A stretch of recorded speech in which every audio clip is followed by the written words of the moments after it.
আসসালামু আলাইকুম প্রিয় শিক্ষার্থী। আমরা ৪৪তম বিসিএস এই লসাগুটি এসেছে পর্ব ৯।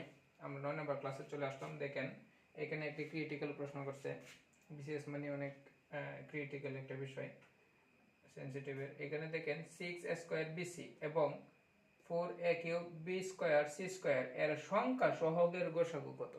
সংখ্যা সহগের গসাগু। তাহলে আমরা সংখ্যা মূলত ১ থেকে কিয়ামত পর্যন্ত যা গুণে যাই সবগুলাই সংখ্যা, কিন্তু আমরা এখানে দেখেন সংখ্যার সাথে ইংলিশ আলফাবেটগুলো দেওয়া আছে। তাহলে a স্কয়ার বি সি এর সহগ হচ্ছে 6। এই রাশিটিতে দেখেন a³ B square C square এর সহগ হচ্ছে আপনার সহগ হচ্ছে 4। তাহলে এই সংখ্যা সহগ, তাহলে এখানে রাশি দুইটি সংখ্যা সহগ হলো 4 এবং 6। এই 4 এবং 6 এর গসাগু নির্ণয় করতে হবে। তাহলে আমরা গসাগু কিভাবে নির্ণয় করি? তাহলে আমরা জানি আপনারা এটা দুইভাবেও করা যায়।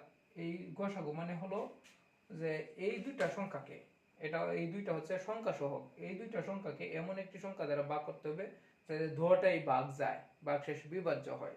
যেমন আমরা যদি 2 দ্বারা ভাগ করি, তাহলে 2 দ্বারা ভাগ করলে 2 দুগুণে 4, এবং এই 2 দ্বারা 2 6 কে ভাগ করি 3 দুগুণে 6।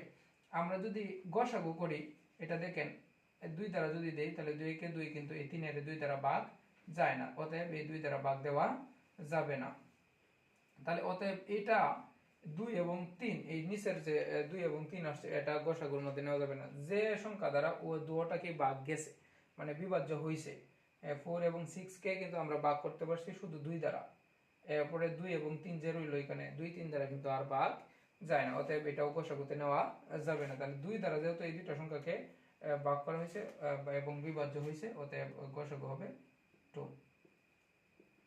গসাগু 2, এটা যে অপশনে থাকবে আপনারা ওইটাই দেখাইতে হবে।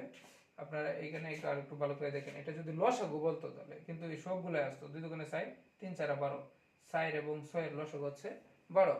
কিন্তু এখানে আমরা কি বলছে গসাগু, গসাগুর সময় শুধু কমনটা আসবে যে সংখ্যা দ্বারা উভয় পক্ষকেই ভাগ গেছে মানে বিভাজ্য হয়েছে, ভাগ করা যায়।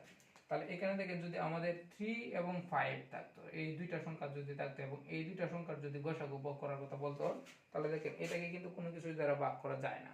যেমন 3 দ্বারা যদি দিই শুধু 3 কে যাবে, কিন্তু 5 কে যাবে না, তাহলে এটার হবে 1 হবে গসাগু, তাহলে এটার হবে 1। কিন্তু এখানে এই দুইটা সংখ্যাকে আমরা 2 দ্বারা ভাগ করতে পেরেছি, অতএব এটার গসাগু হচ্ছে 2। তাহলে আমাদের এটি সংখ্যা সহগ। আগে বুঝতে হবে যে এখানে দেখেন সংখ্যা সহগ, সংখ্যা সহগ, তারা প্রশ্ন করছে সংখ্যা সহগের গসাগু কত। তাহলে সংখ্যা সহগ হচ্ছে 6, এখানে সংখ্যা সহগ হচ্ছে 4। তাহলে 4 এবং 6 এর গসাগু হচ্ছে 2। আপনারা এটাকে আরো এভাবেও করতে পারেন, যেমন 6 কে বিভাজ্য করা যায় 2 দুগুণে 4 এবং 6 কে ভাগ করা যায় 2 এবং 3, এই উভয় পাশে 2 মিল আছে, অতএব আমরা এই 2 হচ্ছে গসাগু। আমরা এভাবেও নিতে পারি, 2 হচ্ছে গসাগু। ধন্যবাদ সবাই।